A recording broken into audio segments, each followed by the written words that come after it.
13h, 14h. Europe 1, 13h. 13h31 sur Europe 1, la suite d'Europe 1, 13h avec vous, Céline Giraud, et aujourd'hui Paul Melun et Gabriel Cluzel. Et j'avais très envie de revenir avec vous sur cette maire PCF, cette maire communiste. Elle s'appelle Laurence Balbit, maire de la Grand-Combe. C'est cette mosquée dans laquelle un jeune fidèle, Aboubacar Cissé, a été assassiné.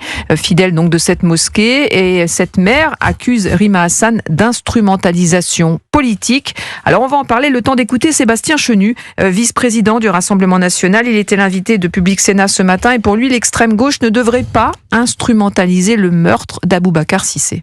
Le fait qu'un homme soit assassiné sur son lieu de culte, quel que soit ce lieu de culte, c'est un drame qui dit beaucoup d'ailleurs de l'ensauvagement de notre société. Et c'est vrai qu'on a le sentiment d'une classe politique, je pense à l'extrême gauche, qui tout de suite cherche à instrumentaliser les choses, alors même que lorsque, par exemple, le père Hamel avait été assassiné ou la petite Lola avait été assassinée, on les avait pas vus. Moi, je pense qu'il faut garder la tête froide et ne pas chercher d'instrumentalisation là où il n'y en a pas.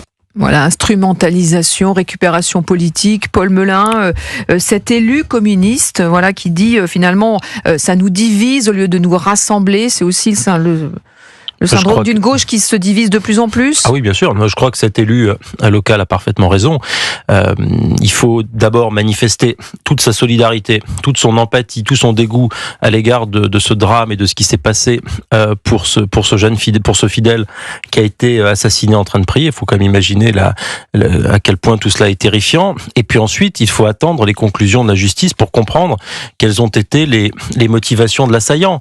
Ça demande un peu de prudence. Dans le temps médiatique actuel, c'est pas évident, surtout avec des protagonistes comme la France Insoumise qui soufflent sur les braises et qui utilisent ce fait pour tout de suite servir un narratif alors même qu'ils n'ont aucune information précise sur les raisons qui ont poussé Parce que la maire, je le rappelle, la maire communiste avait refusé de marcher lors de la marche blanche organisée dans sa commune.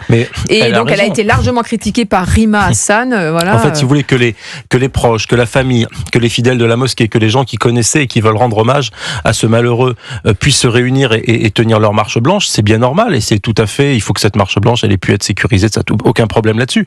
En revanche, qu'il y ait tout de suite une marche contre l'islamophobie à Paris avec Jean-Luc Mélenchon en pleurs, etc., tous les élus en écharpe et tout ça, je trouve que c'est là que commence la récupération.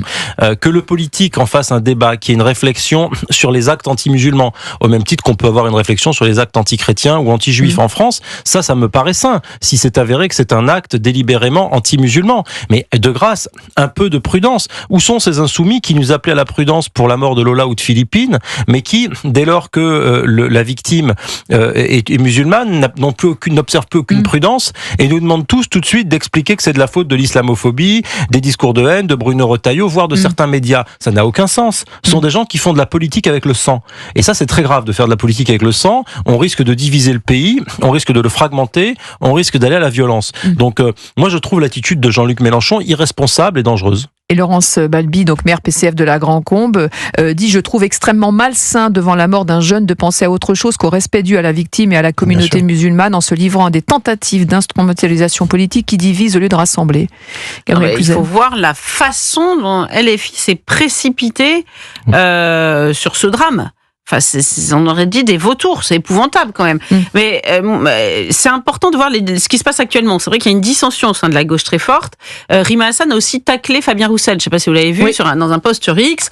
Et pourquoi il l'a taclé ? Parce que et pourtant il montrait de l'émotion pour ce drame. Enfin, il y avait rien à lui reprocher, mais il parlait pas d'islamophobie. Et il y a un narratif officiel qui a été instauré par la France Insoumise. Et il faut absolument utiliser le mot-clé islamophobie, qui est dangereux.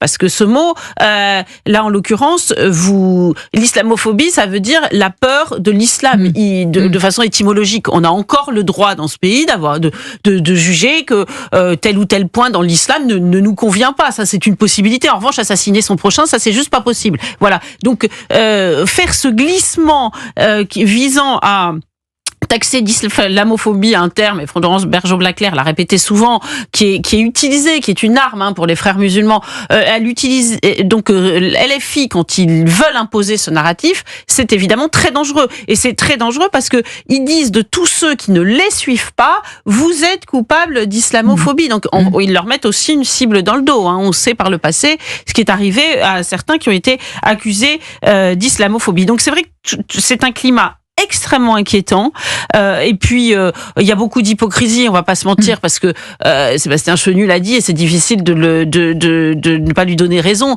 Où étaient-ils? Est-ce qu'ils étaient dans la rue pour le Père Hamel? Est-ce qu'ils étaient dans la rue pour les fidèles de la basilique de Nice? Est-ce qu'ils étaient dans la rue pour Sarah Halimi? Enfin bon, non. Là, ils ont quand même une peine qui est tout à fait à géométrie variable.